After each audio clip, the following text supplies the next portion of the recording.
Vamos a trasladarnos a la ciudad de Gualeguay, donde la intendente Dora Bogdan está en comunicación con nosotros en Territorio Político. Bienvenida al programa y gracias por este tiempo y espacio que nos está dando. No, por favor, a vos gracias por tu atención. Muchas, pero muchísimas gracias. Dora, usted está encaminando esta nueva gestión donde, lógicamente, su apellido trae reminiscencias y a la vez también le impone a usted una especie de gran desafío extra por llevar ese apellido y llevar esa connotación. Entonces le quiero preguntar, ¿cómo está encarando usted esta gestión en la parte personal? La verdad que para mí ha sido un honor tener el hermano que he tenido y que ha dejado una vara tan alta en Gualeguay y que más que nada que ha sido tan querido y respetado y donde la bandera de la honestidad es la que elevó y está latente en la gestión de Federico, de Verónica, que lo continuó, y por supuesto que de la misma manera la voy a hacer yo con mi equipo. ¿Cuáles son Y, los objetivos que se plantean en esta gestión? O sea, usted tiene ganas de dejar qué clase de ciudad. y por supuesto que como todo es la mejor, y es trabajar con el sector privado en nuestro gran desafío, que era lo que teníamos pendiente. Nosotros tenemos distintos tipos de proyectos, los que han sido presentados durante la campaña con los distintos del sector privado. Acá en Gualeguay tenemos proyectos de concursos de idea, el cual ya fue plasmado durante la gestión de Federico, que nosotros no teníamos crematorio, teníamos un edificio que era municipal, el cual no estaba terminado, donde sabés que todo ese servicio se prestaba en Gualeguaychú y hoy afortunadamente lo tenemos acá en Gualeguay.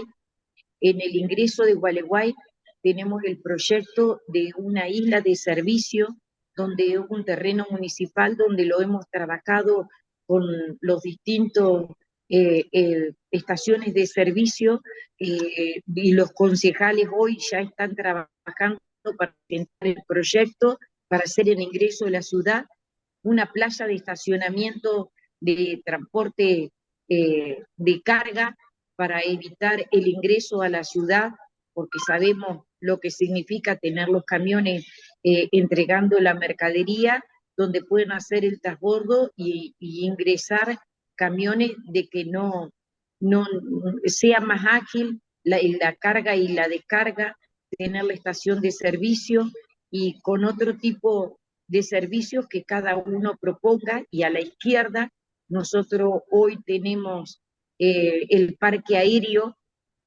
donde estamos trabajando también con otros interesados para tener el parque acuático, y de la misma manera tenemos un puerto hermoso que hoy tenemos todo asfaltado, lo que ha significado un cambio total y absoluto para Gualeguay de lo que es el puerto, donde tenemos la defensa, donde no se inunda más, que fue hecho durante la gestión de Federico, donde hemos tenido una creciente muy importante en Gualeguay, pero afortunadamente toda esa gente pudo continuar viviendo en sus casas, donde hoy tienen agua, donde tienen cloaca, donde tenemos 2 galpones muy grandes, donde tenemos una fiesta, 2 barras pesqueras muy grandes, la fiesta del Patí Gualeyo, del Bagre Gualeyo.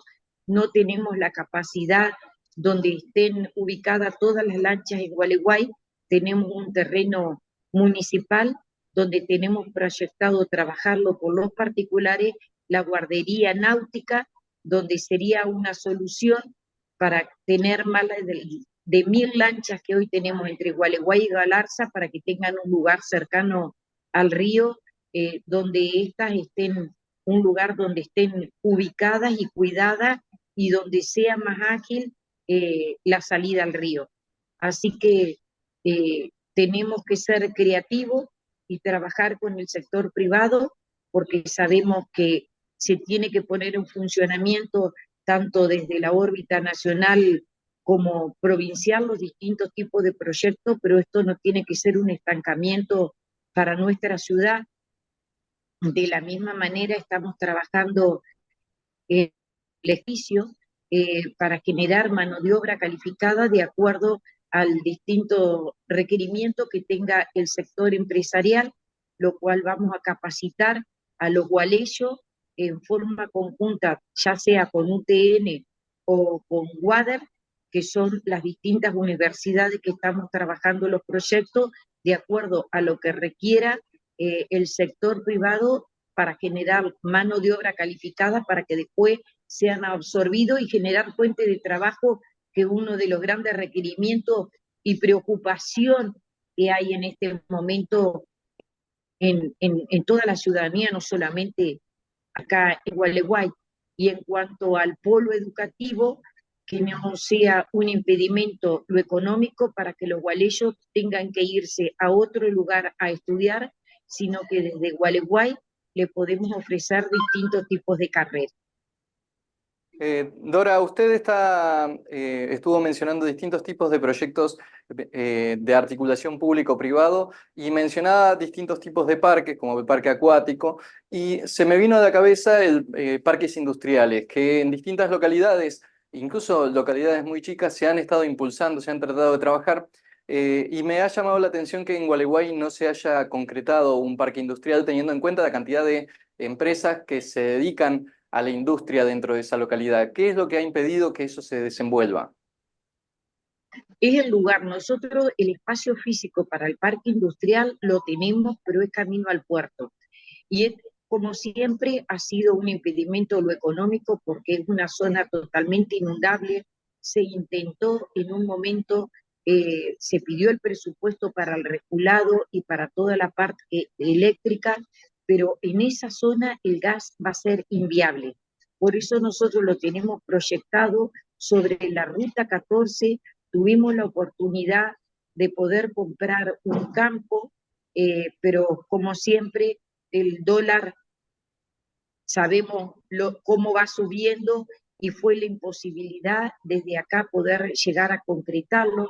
Tenemos el proyecto de la circunvalación de Gualeguay y justamente el lugar ubicado era sobre la ruta 14 porque ahí no es una zona inundable, tenemos la posibilidad de traer todo lo que es energía, también el gas, y no es una zona inundable porque lo que estamos buscando es justamente sacar el tránsito pesado, hacer el camino, todo el desarrollo turístico para el lado del puerto, por eso no era viable para esa zona. Claro. Independientemente, nosotros estamos trabajando en una zonificación sobre Ruta 11, donde tenemos 23 empresas localizadas y a esta dotarla de la comodidad de la fibra óptica y todo bicisenda e iluminación, que es otro proyecto que en este momento ya están trabajando nuestros concejales para presentar el proyecto. Nosotros la fibra óptica todo se hace desde el municipio y está la posibilidad de extenderle y hacerle, brindarle ese servicio a las empresas que tenemos actualmente e invitar a otras empresas donde se localicen en todo es sobre esa zona que justamente va a tener la zonificación para que puedan trabajar tranquilos. Cuando está trabajando estas cuestiones de público-privado, logrando que el privado sea el que encare estas cuestiones, me lleva a la cabeza también los tipos de planes que ustedes estructuraban cuando estaban en campaña y los que finalmente se terminan pudiendo hacer cuando entran a la intendencia, entendiendo lo que a nivel nacional e incluso provincial se está hablando de plan de austeridad, de no hay plata. Entonces, quisiera saber cuánto les impactó a ustedes en la planificación de las obras que ustedes tenían pensado ejecutar. Y en este momento tenemos que ser extremadamente cautelosos porque sabés que el impacto de la coparticipación nos ha afectado. Lo que tenemos que garantizar a todos los gualeyos son los servicios, en primer lugar, y el pago de los sueldos a todos los empleados municipales. Nosotros vamos a ir trabajando y proyectando en la medida de los recursos que nosotros vayamos que nos vayan ingresando tanto de coparticipación como los ingresos municipales, pero independientemente de esto, no significa que nosotros dejemos de presentar los proyectos o seguir trabajando en lo que hoy tenemos. Claro, Nosotros tenemos un plan habitacional de 100 viviendas, donde un 8% solamente lo que nos falta terminar es un programa a nivel nacional. Yo ya viajé, estuve con el secretario de Hábitat, donde tenemos el compromiso que esos fondos lleguen a nuestra ciudad para que las 100 viviendas las terminemos, porque obviamente que no podemos dejar una obra tan avanzada y tan importante con el problema habitacional que hay como para que nosotros esto lo hagamos realidad. El compromiso de nación está, pero bueno, ahora con el cambio de nación, con el Ministerio de Infraestructura, sé que continúa en su función el mismo secretario, pero estamos esperando los fondos para poder terminarlo, igual que con los programas Renavat. Nosotros tenemos en este momento dos barrios que son muy importantes estos programas, donde se trata de agua, de cloaca, de iluminación, de asfalto, de vereda. En uno estamos en el 60%, ya además entre el programa de regularización dominial, que es, nosotros teníamos barrios muy, muy antiguos, donde no, la gente tenía, los adjudicatarios tenían un convenio de adjudicación precaria, pero no tenían el título de propiedad. Nosotros logramos entregar más de 400 títulos de propiedad en el barrio Evita, que es en el que te digo que tenemos el 60% de adelanto de la obra. Ya escrituramos 2 manzanas, próximamente estamos para escriturar 4 más y nos van a quedar pendientes 2. El 30 Casilla es un barrio que ese no hace mucho que se comenzó con toda la parte de las obras, pero también, como te digo, tenemos presentado el barrio San Roque, el Minuán, el 17 de octubre, el Cangurito, el Santa Rita, todos esos están presentados, pero bueno, yo pienso que no sé, tengo la mejor expectativa que prontito desde Nación esto se ponga en órbita como para poder continuar o terminar nosotros con los barrios que tenemos. El secretario nos dijo que todos aquellos municipios que han sido prolijos en el tema de las obras van a seguir acompañando. Nosotros en el 100 vivienda tenemos un avance de un 94% en la obra y un 92 financiero, lo cual nuestra prolijidad está de manifiesto y yo estoy totalmente convencida que vamos a poder seguir presentando distintos tipos de proyectos y que van a ser considerados tanto en la órbita nacional o provincial en la medida de que se pueda, pero independientemente no puedo estar esperanzado a lo que pueden de nación y de provincia, sino generar de la mano del privado y en forma conjunta con los vecinos estos distintos tipos de programas. Tenemos un proyecto que es tener tu terreno, que es para del municipio se compraría un terreno el cual sería loteado y los distintos vecinos que puedan acceder mediante una cuota que tengan el primer terreno para construir su vivienda, independientemente que nosotros tenemos 2 círculos cerrados que se llaman Tener tu casa, el primero ya está terminado, el segundo es un sistema solidario donde el vecino paga una cuota por mes, tiene el terreno, entre los 72 suscriptores se va sorteando una casa por mes y se le va construyendo. Obviamente que todas estas cuestiones inflacionarias ha repercutido en el plan, pero no hemos dejado de continuar, no con la misma celeridad que veníamos con antelación. Pero hay muchísima gente interesada en este programa y a mí me interesa poder continuarlo, pero tenemos, como te digo, para el tercer programa Tenete Casa, esperar un tiempito para que poder definir un índice que acompañe a la inflación y a la posibilidad de poder concretarlo, por supuesto. Me quedan dos preguntas por hacerle. La primera tiene que ver con obras, tiene que ver con el autódromo que estuvieron ustedes desarrollando. Ya se hizo Ujú. la parte del asfalto, ustedes se habían hecho cargo incluso de la parte de lo que sería la cabina de prensa, vamos a llamarlo así.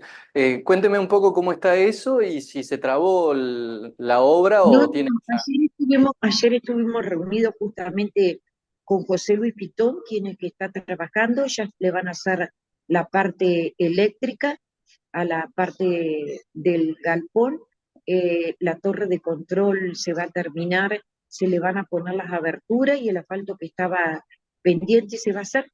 Así que afortunadamente con eso no podemos dejar una obra que está tan avanzada en tan poquito que nos falta y bueno, después esperanzado a poder hacer una carrera lo más próximo posible, salido cuando salgamos del evento del Carnaval del Corso, que nos va muy, pero muy bien. Este, las mejores expectativas son las que tenemos para febrero y abocarnos en forma conjunta con la gente que está trabajando en el autódromo, que hay muchísima gente interesada en esto, particulares, los fanáticos de las Es decir, que carreras de ustedes ya tienen la auto. expectativa de que en los próximos meses se habilite el autódromo para poder usar.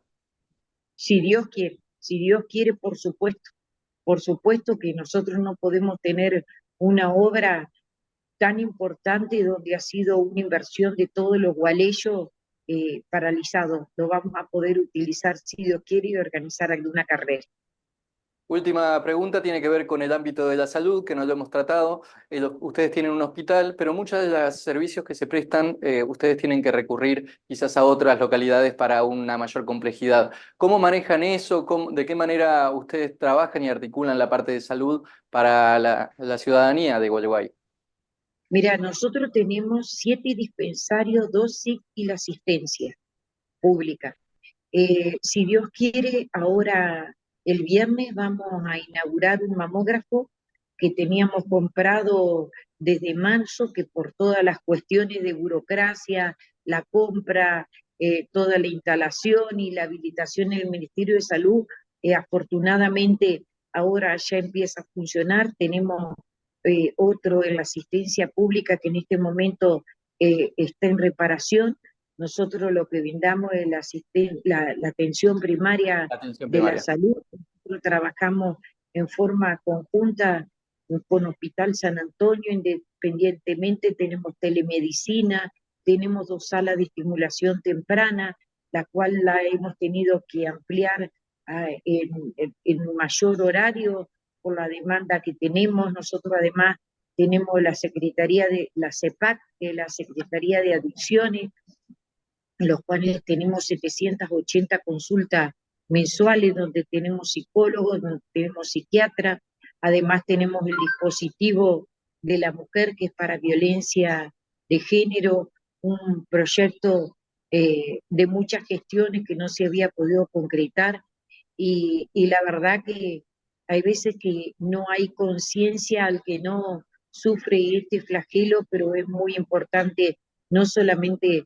para nosotros como municipalidad, sino a la órbita judicial y policial, poder contar con esta dependencia que es en forma inmediata, donde tenemos un equipo interdisciplinario que reciben a todas las mujeres que sufren violencia de género con sus criaturas, que me encantaría decirte que lo tenemos desocupado, pero lamentablemente tenemos alguna víctima de violencia de género, pero bueno, lo tenemos que trabajar esto en equipo, independientemente de que sea algo desde el municipio, lo abordamos en forma conjunta con policía, con justicia y con CEPAC para brindarle todo lo que esté a nuestro alcance. Desde la CEPAC se instalan los botones antipánicos también. La verdad que es una secretaría donde no tengo conocimiento que tengan otros de la provincia, pero cumple una función importantísima y es lamentable que tengamos que tener una secretaría para esto, pero es la realidad social que tenemos y desde el Estado municipal no podemos estar ausentes. Dora Bogdán, intendente de Gualeguay, gracias por este tiempo, por la disposición para poder responder las preguntas y seguramente más adelante estaremos de visita por allá. Muchísimas gracias, será muy bienvenido y gracias por tu atención en nombre mío y de todos los gualeyos.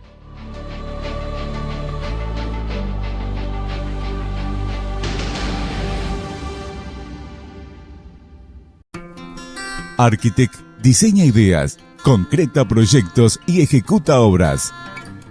Arquitect, solidez, confianza y trayectoria para lograr que los grandes y pequeños sueños sean realidad.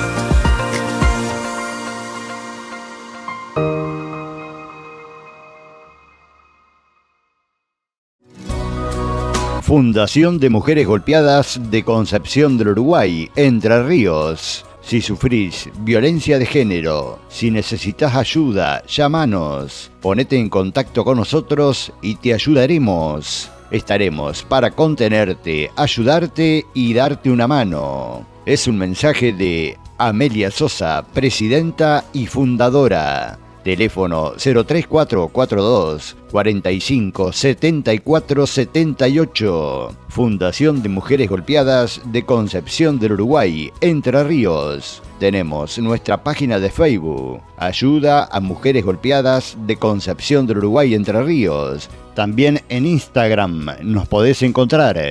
Te esperamos.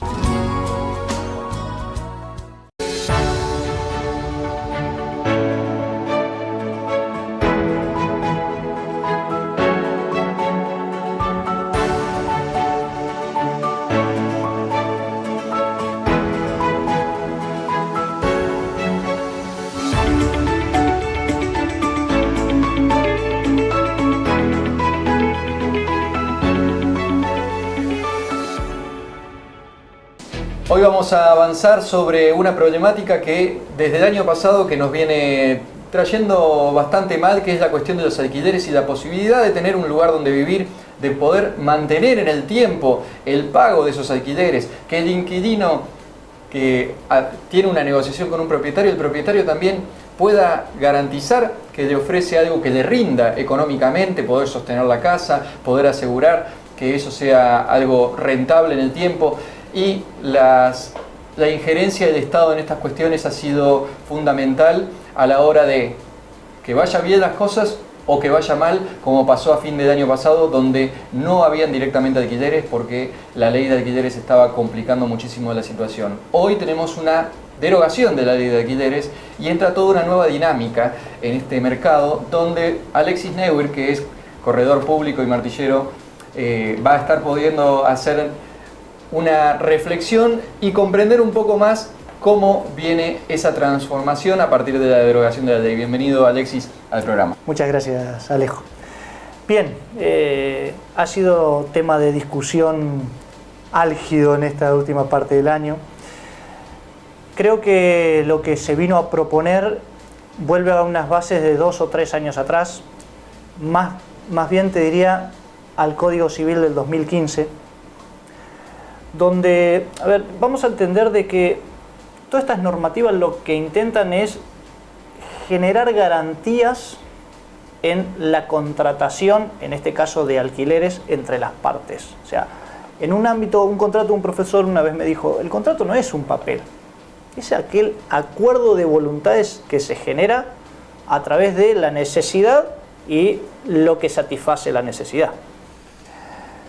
Indudablemente en todo este tiempo aquella normativa no estaba resolviendo esa decisión que había entre las partes en satisfacer una necesidad, o al menos la llevaba adelante, o bien las partes no podían con claridad encontrar satisfacer esa necesidad. Esa es la base de todo esto, y desde ahí se construyen las normativas y de ahí se intenta poner un marco que pueda poner en paridad las cuestiones o los intereses que hay entre las partes a la hora de contratar.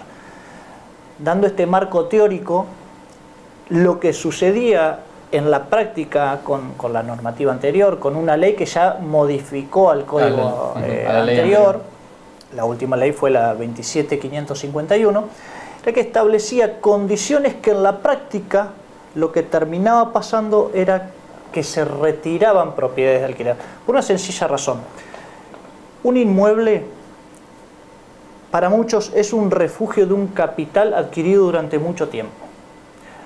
Puede ser por herencia, por fruto de su trabajo, por lo que fuera, tienen la posibilidad de tener ese capital refugiado en un bien inmueble, que para la otra parte de la sociedad es la necesidad de vivienda. Entonces ahí es donde chocan... Donde chocan y confluyen también. Exactamente, los intereses. Necesito una casa, vos tenés una casa, ¿por qué no? Pero a su vez esa casa es un capital económico. Y ese capital económico, si no está puesto en esa casa, ¿en dónde estaría? En acciones, en bonos. Exactamente. ¿Pero por qué lo ponen en casas?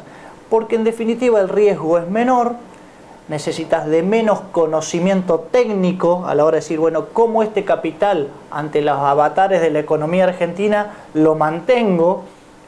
Si no lo tengo acá, lo tengo en el circuito financiero o en un sistema productivo, o sea, en mi empresa, en mi trabajo, Entonces, esa es la decisión muchas veces del propietario que quiere refugiar ese capital con que el precio del alquiler sea razonable o más bien mantenga en el tiempo un producido de ese capital, que pague impuestos, que me genere algún ingreso por sobre los gastos, que me permita, no sé, salir a comer, que me permita volver a ahorrar, la decisión que quieras. Lo pone a trabajar.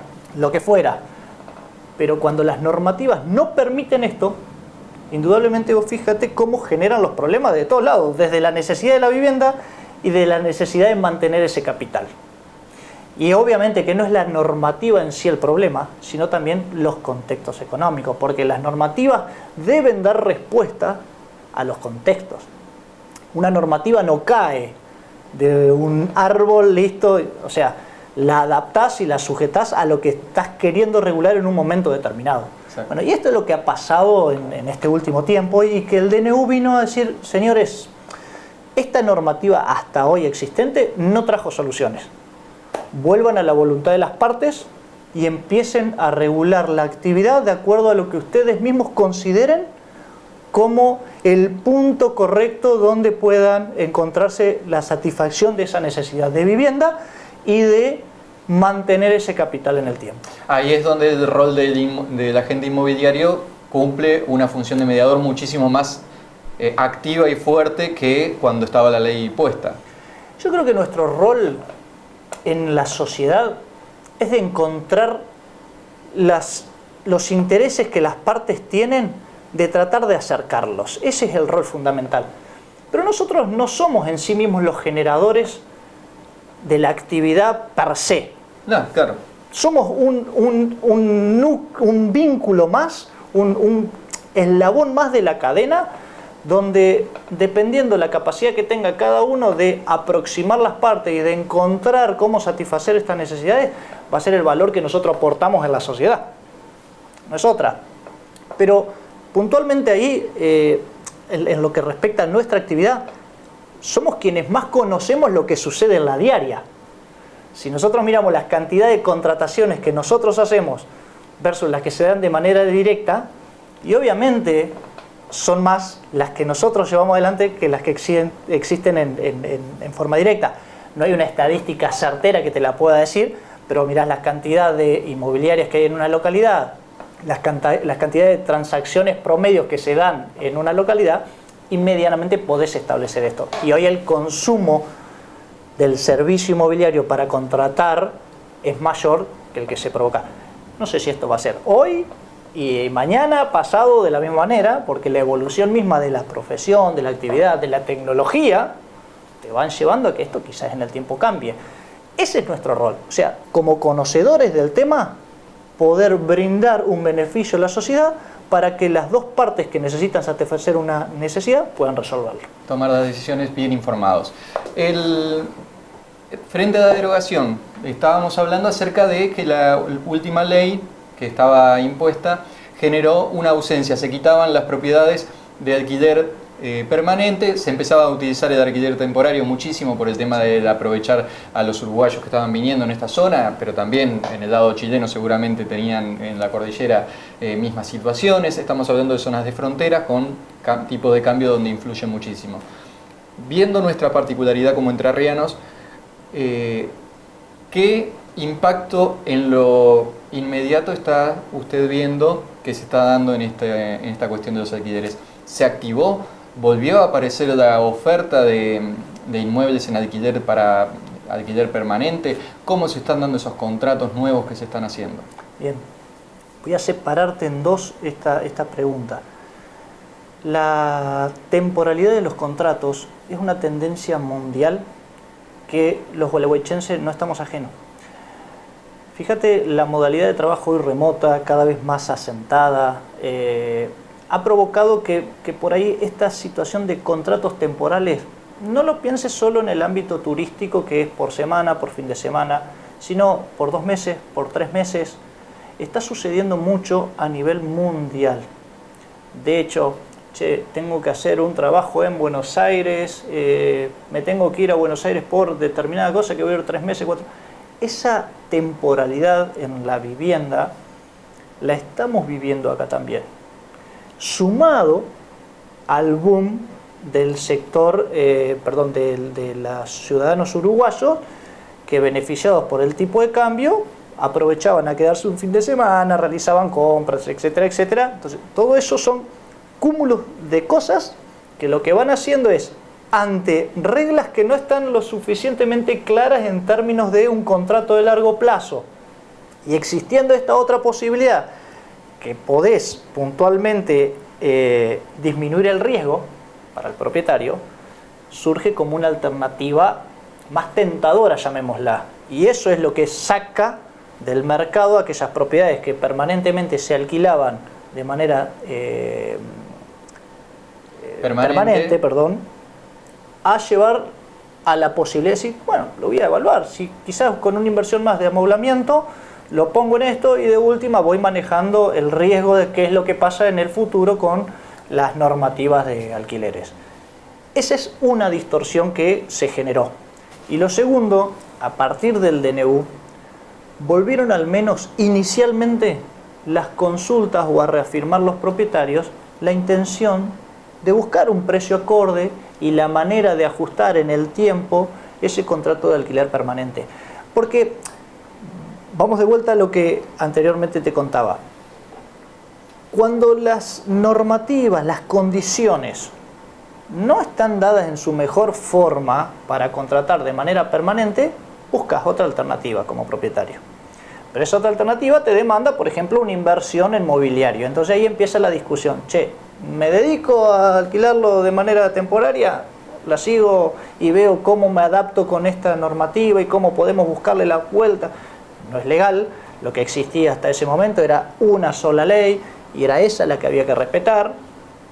Pero estas son las incógnitas que el propietario y los inquilinos mismos están atrás para resolver. Entonces, en esta segunda vuelta donde los propietarios ya tienen un escenario más claro, han puesto a disposición nuevamente sus propiedades para fijar condiciones. Bueno, vamos a ajustar a 3 meses, a 4 meses. ¿Y qué índice fijamos? Y mirá, un índice que sea razonable a los ingresos de la gente. Bueno, el índice de contrato de locación que manejaba el Banco Central, pongamos una referencia en función. Claro, porque estábamos viendo incluso con la modificación que se había hecho con la ley anterior, esta última que acaba de ser derogada, estábamos viendo una actualización por inflación que estaba volviendo casi impagable al inquilino la posibilidad de mantenerse. Es decir, vos estabas multiplicando por 2 o por 3 lo que inicialmente habías pagado a lo largo de un año.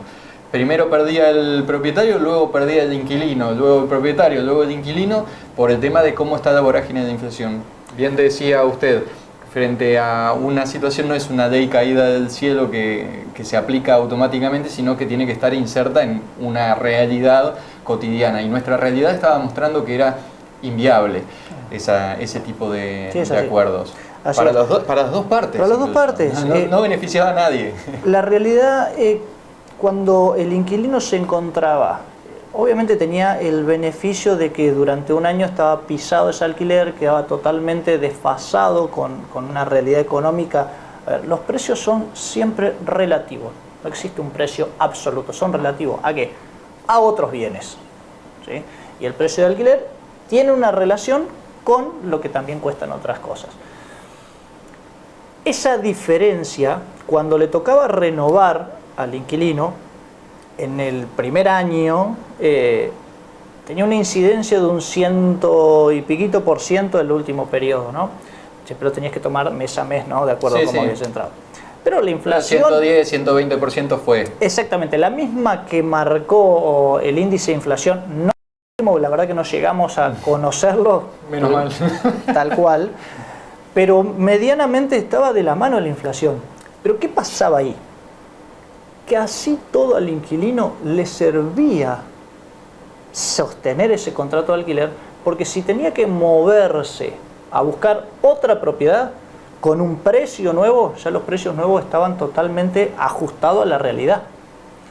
Pero el problema que se le presentaba al inquilino es, cuando se me venza este contrato, ¿qué va a pasar con esta propiedad? Pues yo todo bien ahora, puedo sostener que el precio haya quedado retrasado, pero cuando me tenga que mover, ¿cómo queda esa relación entre el locatario y locador, entre propietario e inquilino, si tengo que renovar? Y ahí es donde quedaba tensa, donde se veían situaciones de comunes acuerdos entre propietario e inquilino. Che, bueno, vamos a refijar precio. Entonces ahí te estás dando cuenta que la norma no cumplía con lo que verdaderamente tenía que venir a resolver. Preliminarmente podríamos decir que hay un acierto entonces a nivel político en haber derogado esta ley. Sí, absolutamente coincido de que esto planteado hoy le da más libertad a las partes para poder llevar adelante una contratación que no tiende a ser perjudicial para una y beneficiosa para otra. Tiende a encontrar el punto en común, y te lo voy a poner en un ejemplo y para la audiencia también. Antes de la modificación del Código Civil del 2015, los contratos eran por 2 años mínimos en viviendas, y hoy en la práctica, que te lo deja al arbitrio de las partes a fijar el plazo, no hay un plazo mínimo legal establecido, se están haciendo por 2 años de vuelta. Porque se entiende que un inquilino, para moverse a una casa nueva, no se va a mover por 3 o 4 meses. El propietario acepta eso y el inquilino lo pone como una condición a la hora de contratar. Claro, porque se garantiza también seguridad en el tiempo. Exactamente, y lo fijan las partes. Entonces, hay cosas que no eran necesarias nunca tocarlas, porque estaban bien formuladas, porque las partes mismas fueron encontrando una resolución a eso. El precio. Hoy, con esta normativa vigente, los inquilinos se sientan con los propietarios. Che, mira, vamos a hacer una cosa, vamos a revisar cada 4 meses en función de este índice. Pero si el índice está marcando algo imposible de pagar, y los propietarios van a querer que ese inquilino, si cuida la cosa, si tiene una relación de cumplimiento contractual, continúen. ¿Y por qué cree que metió la mano el Estado en esa parte? Nos metemos en terrenos políticos. Necesariamente... Bienvenido al programa. Sí, tal cual. Siempre yo creo que un Estado va a velar, o al menos así debiera ser, por dar posibilidad o accesibilidad a mayor cantidad de ciudadanos a las determinadas cantidades de bienes que un Estado puede proveer, que dentro de una sociedad puede encontrar. Tratar de facilitar el camino. Exacto. Yo creo que eso es un rol del Estado. Ahora, luego juegan un montón de intereses que, dependiendo cuáles pesen más en una balanza al momento de decisiones políticas, son las que se ven reflejada en estas normativas o en todo lo que un Estado tiende a regular. Yo no creo que pase por otra cosa. Creo que hay intereses que van más allá de la resolución misma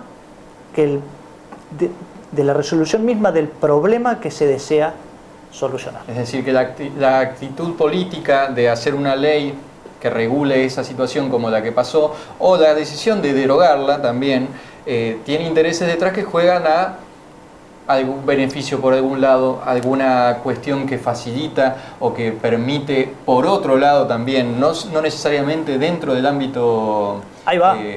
O sea, del alquiler en sí mismo, afecta a otras cuestiones. Exactamente, hay decisiones políticas que no están solamente vinculadas a la resolución de un conflicto per se.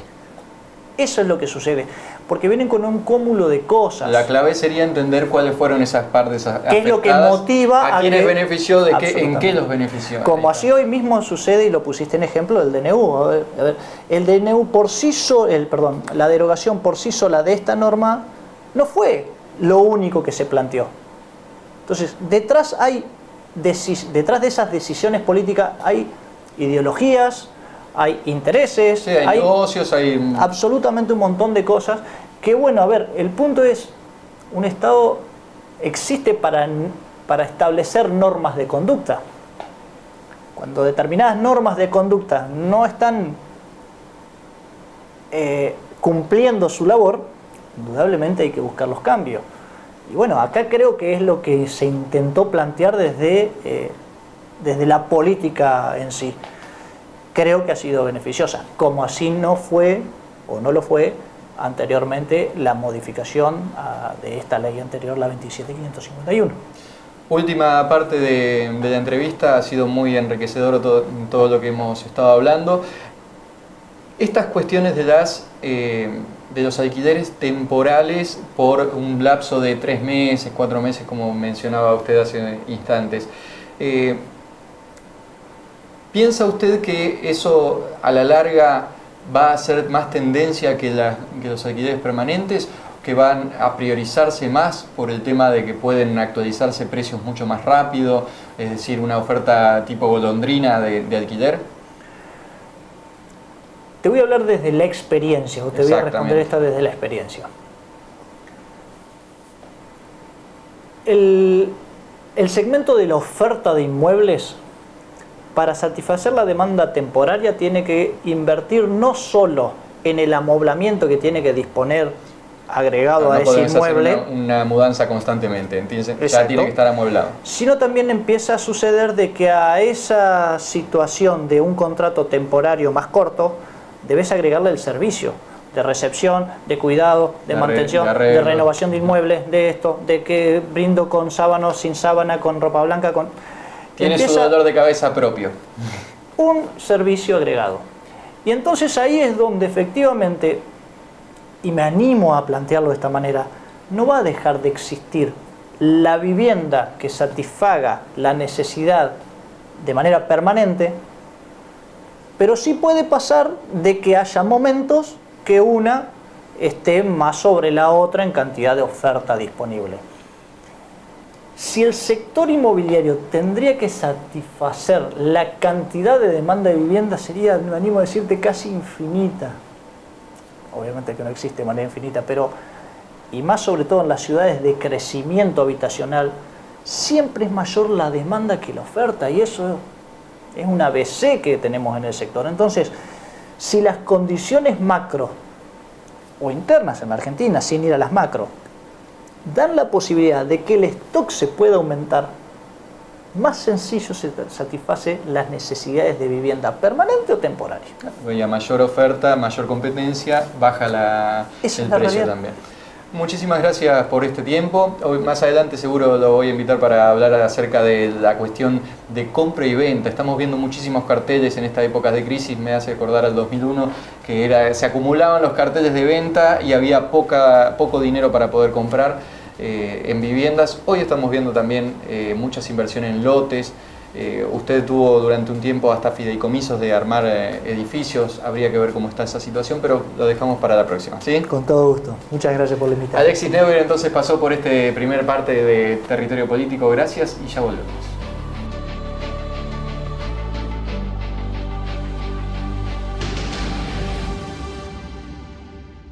Estudio Santa Isabel. Contador Roque Ricardo Díaz y Asociados. 1 de mayo 145 Gualeguaychú. Estudio Santa Isabel. Río Uruguay Seguros pone el seguro al alcance de tu mano con Rus Móvil. Ahora podés circular por todo el país mostrando tu póliza desde tu celular. Entrá en la tienda de Google y busca Rus Móvil de Río Uruguay Seguros.